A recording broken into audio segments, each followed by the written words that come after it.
Welcome to this tarot reading for the next 9-year cycle that's starting on the 1st of January 2026. The cards that came out are super exciting and empowering for this new cycle, and I'm super excited to share them with you. If you think back, the last 9-year cycle started in 2017 and is ending in about 2 days at the end of 2025. And it'll be interesting for you to think back on where you were in 2017 and think about everything that you've gone through in the last 9 years so that you can see the impact and kind of the importance of these 9-year cycles, so that you can also see, we're going to see some of these cards are going to help you look at the lessons that you've learned, but also how they're going to help impact you so that you can lean into this new 9-year cycle that's starting on the 1st of January and lean into your highest self. Let's dive in. So for this 9-year cycle, I picked 9 cards. And the first couple of cards are about what you learned in the last cycle, but especially what you learned so that it's going to help you in this next cycle. So for the first card, what did that last 9-year cycle prepare you for? We got the 10 of Pentacles. And I just love this card here because the 10 of Pentacles is all about legacy and also what you're going to be leaving. Let's say like really like your calling, what you're going to be leaving at the end of your life. And it's such a beautiful card. It's also usually about like coming together with family, but also career. And in this card, what I love is just it's this like very harmonious colors of rainbow. It's light. It's very joyful. And so what I feel like the last 9 years have been preparing you for is basically preparing you for coming into your own, coming into something that is going to be meaningful. Because Pentacles, yes, they have to do with finances and careers, but they mostly have to do with anything that's really important to us, but that takes time, because Pentacles aren't quick fixes. It's something we invest in little by little, but then eventually it grows into something huge. And so what the last 9 years have prepared you for is basically to be able to go towards something that is very meaningful for you and that's going to have a lasting effect for you, but also for others. And yes, it could be your career. Maybe you've changed careers or you're thinking about changing careers, but it doesn't just have to be your career. It could also be your hobby. Maybe it's also going to be something that you're going to be getting into. Maybe it's just the way you're thinking about things. So I think that the last 9 years have really prepared you to become more and more authentically yourself and to be able to leave something for yourself and for others that's going to be very valuable. The second card is super interesting, the Wheel of Fortune. And it's in the position of what have we moved on from? What have we kind of the lesson that we've learned and closed? And it's like, okay, check, we can move on from this. And it's the Wheel of Fortune. And the Wheel of Fortune is all about basically life, having things out of your control happen in your life. And what I find so interesting is that those things are going to happen. That's what life is. Life happens, things happen, but it's how you feel about them that makes you either feel as if life is happening to you or if life is happening for you.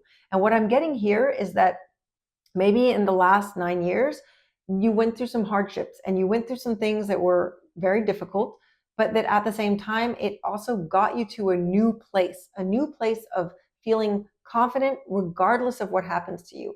And also not feeling in that victim mindset anymore, that you have gotten to a place where you feel agency, where you actually know that no matter what happens to you, you are able to actually take control of your life, but also feel empowered by it and know that things aren't happening to you, but they're happening for you. So what I feel like you really learned in the last 9 years and kind of like close that chapter is that feeling that you're just kind of like, at the whim of the earth, like that fate decides everything and that you have no control over your life. And I find that it's just a really empowering feeling to have as we go through life, is to remember that, yeah, things happen and, you can't really control things. But what's interesting too about this card is remembering that you can't always see the bigger picture. But I think that that's something that you've learned, that you realize with time that something that might appear bad at the beginning might actually be good and vice versa. And so to trust the process and not to get overwhelmed by things when they happen to you at the beginning. You might not understand them at the beginning, and then all of a sudden you're like, oh, that might actually become a good thing. And so I think it's about trusting and feeling much more confident in yourself, but also the agency that you have in your own life. And I think it's really echoed in this next card, which is the gift of the past cycle that you're going to be able to bring with you. And that is the 8 of Swords. And the 8 of Swords is all about feeling trapped and stuck, but often it's about not a real something that's making you feel stuck. It's more about being stuck in your mind by your thoughts or what you're thinking. And so again, it's about realizing that how much control you have, that despite what happens to you, you still have control on how you think and how you see things. And so this card is just reminding you that everything that you've gone through in the last 9 years and the way you've kind of like learned to cope and also learned to be able to like maybe also be aware of your thoughts and your and what's going on in your mind and what you're telling yourself is such an important and valuable gift, and that you can only get that sometimes by going through some of the hardships. Wow, I love the card that came up for who are you at the threshold of this new cycle, and it is the 10 of Cups. And it's so beautiful because I almost feel like it's a reflection of this card, where it's very similar in its imagery with this circle, but here it's almost as if you've started kind of like, in this card it's like a mess and it's very chaotic, but here it seems to like it's still messy and a little chaotic, but there's still some organization, almost as if you kind of learned how to kind of like untangle some of this mess and make a sense of it and start to like actually also have communication through the different parts of it. It's not just this like you're alone in this kind of like weird tangled thing. Here you've actually starting to like communicate, maybe even just with yourself, but to have a better communication. And the 10 of Cups is all about basically celebration and harmony and feeling connected, because cups have to do with relationships and feelings and also your creativity. And so I feel like everything that you've gone through in this last 9 years have really just helped you come into this like very powerful center. It's almost like this is you, the center, and you're just able to radiate out all those colors and that light in yourself. And I just feel like it makes you a very powerful person. Again, the imagery is very similar to this. This is what you're being prepared for. And so it's almost like all the way that you have been able to deal and kind of learn to cope with the way life happens to you has made you become this very powerful and strong inside, which is then going to help you be able to have that long-lasting legacy. It's interesting to note these 3 10s that turned up at the beginning of this reading, because when you add up 2026, 2 plus 0 plus 2 plus 6, it makes 10. But in tarot and in numerology, then you add the 1 and the 0 because it's 2 digits, and then you get 1. And that's why 2026 is actually the year 10, but it's also the year 1. This is the middle of the reading. What is the core theme or soul lesson this new cycle? Oh my gosh, we got the Fool. When this card popped up, it just made me laugh so much, and I love it because the Fool is one of my favorite cards in the whole deck, because it's just the beginning of the Fool's journey. Basically, this is the first card of all the major arcana, and then you go through all these kind of like tests and things, and you're learning things, and then at the end you get to the last card of the major arcana, which is the World, and where you've integrated all your lessons, and then what? You come back to this Fool. And I think it's just this wonderful reminder that we've gone through this 9-year cycle, and then yes, we're at the beginning of a new 9-year cycle. And what does that mean? Well, that we're not back at the beginning. We've learned a lot. We've kind of gotten to this new level, but that yes, we are going to be eternal students. And so that means that we're going to be a fool again. We're going to be maybe going through some things where we're like, oh gosh, I'm back to the beginning. But the Fool also has such a wonderful childlike quality towards them, in the sense that they're open and fresh and they're excited. They haven't been jaded by maybe some of the things that happened, and that we're able to kind of like get back to that kind of beginner's mindset. And I think we just need to remember that as long as we are here on earth, we are going to be eternal students. And so to embrace it, and to embrace also the risk taking, because the Fool is about taking risks. It's about jumping off. It's about jumping off before you even know that you can fly, because this little chick can't fly, but it's about to jump off that branch. And just like we did in that last 9-year cycle, where we jumped off maybe a metaphorical branch and we didn't have the wings, but we learned to grow our wings. We learned to be able to fly. And now we're at the beginning, and we're going to maybe have to jump off our new branch. What is that going to be? But it's just to remember that the soul lesson this whole next 9 years is to relearn, to re-become the Fool, to re-jump off, to re-have that excitement and the audacity to do it, because it does take guts to jump off. For the next card, what new path or identity you're being called into? It's the 6 of Pentacles. And it's interesting because the 6 of Pentacles is basically about giving and receiving and finding a balance there. And what I'm getting here is that I feel that oftentimes it's so much easier to give. And at the same time, I think about this is about learning to grow into this identity of somebody who can also receive. It's about being able to accept help. It's about being able to maybe stop having that pride of I can do everything by myself and I don't need anybody, because in a way we got to that. We get to those places of feeling like we don't need anything. It's a good thing. It's us becoming more self-reliant, and also it comes also sometimes from realizing that we don't have that help, and that if we want something, we have to do it ourselves. Again, it's about taking agency. It's about realizing that we can control our destiny by doing things ourselves. But sometimes at one point, it's also about rebalancing that out. And so I think that this whole new 9-year cycle is about also remembering to be able to receive help.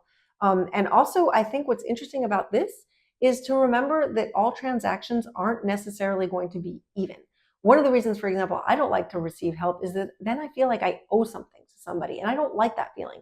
But what I realize more and more is that transactions aren't going to be equal. For example, somebody's going to help me and I might not help them back, but then I might help somebody else and they're not going to help me back. And eventually it all kind of evens out. And so I think it's just about remembering that and to lean into being able to receive without feeling guilty, without feeling like you owe anything, but also to be giving, to be giving out when you want to give out. Again, it just might not be to the same person. And I think it's really linked to this next card, the Five of Pentacles, which is about what might feel uncomfortable at the beginning of this new cycle. What might feel, what is maybe something that's not going to be very fun at the beginning of this new cycle. And we got the Five of Pentacles. And the Five of Pentacles is all about actually victim mindset, feeling lack, but also feeling left out and unseen.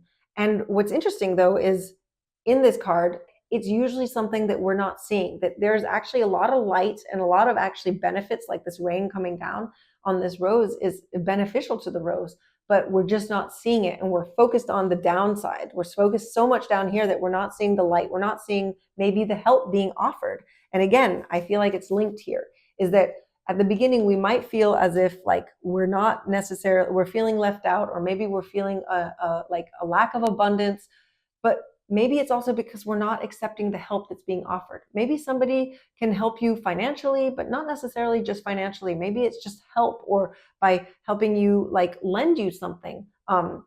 Not even money, but maybe they're going to be lending you something that you need. Maybe it's a car. Maybe it's even like a house. Maybe it's a plot of land where you want to grow some vegetables.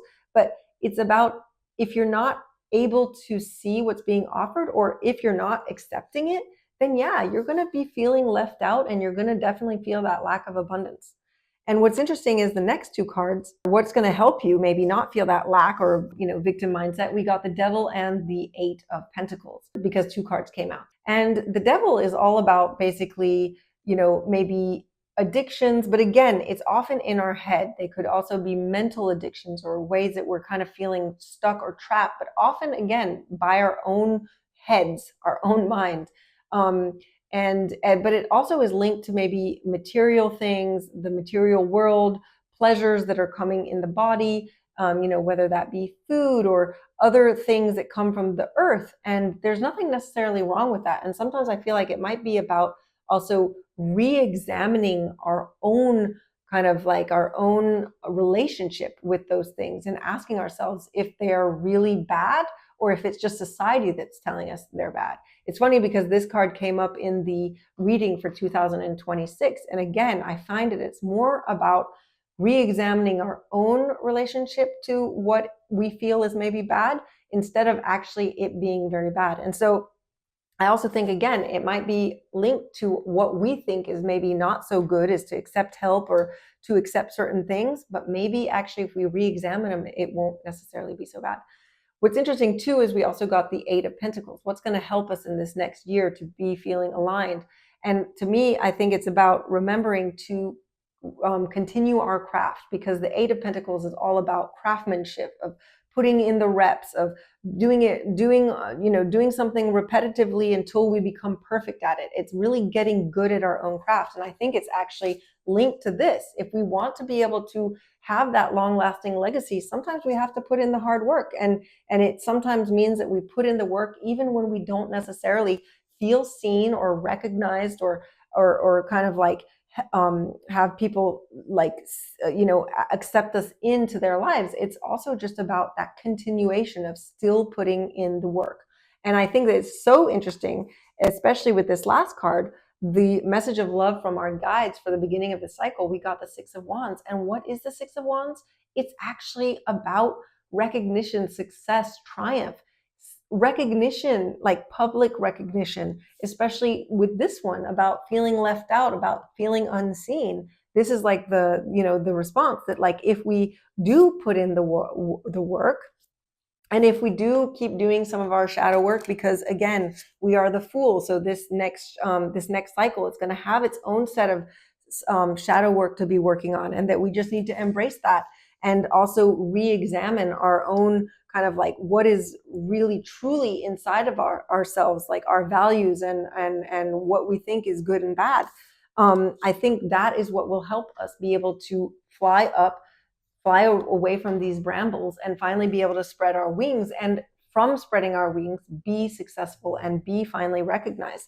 It's interesting too, because if you look at it compared in this reading with that Eight of Swords right above it, it's like this, the thing that we are learning that's coming with us, the lesson that we learned from the last 9-year cycle is that, we're often unable to spread our wings from fear of these swords, but those swords are often in our head.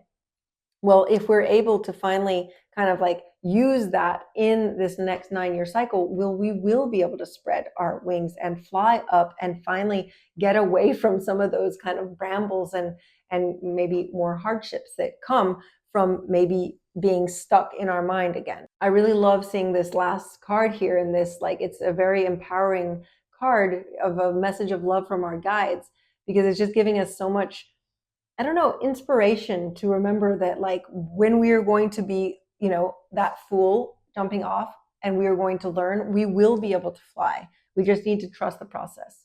So on that, I'm wishing you lots of love and lots of laughter during this next new 9-year cycle that's starting on the 1st of January. And I'll see you next time in other videos. Thanks so much for watching.